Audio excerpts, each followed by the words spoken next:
Hi കൂട്ടുകാരെ, അപ്പോൾ നമുക്കിന്ന് കുറച്ച് പൂരി ഉണ്ടാക്കിയല്ലോ. അത് ഞാൻ കുറച്ച് ഗോതമ്പ് പൊടി എടുത്ത് വെച്ചിട്ടുണ്ട്.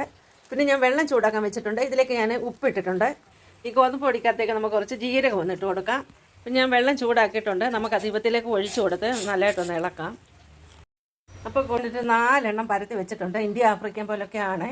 ഈ 4 എണ്ണം മതി. അപ്പോൾ നമുക്ക് എണ്ണ ഭയങ്കരമായിട്ട് ചൂടായി കിടക്കും. നമുക്ക് ചുട്ടെടുക്കാം. തിളച്ച എണ്ണയ്ക്കകത്തോട്ട് കൊണ്ടിട്ട് കൊടുക്കാം. ഇതാ കൂട്ടുകാരെ, കണ്ടോ, നമ്മുടെ പൂരി തിളച്ച എണ്ണയിൽ കിടന്ന് ഇങ്ങനെ കുത്തി മറിയുകയാണ്. കണ്ടോ, പൊങ്ങി വരുന്ന കണ്ടോ സുഹൃത്തുക്കളെ. ആണ് പൂരി പൊങ്ങി വരുന്നത് കണ്ടോ സുഹൃത്തുക്കളെ.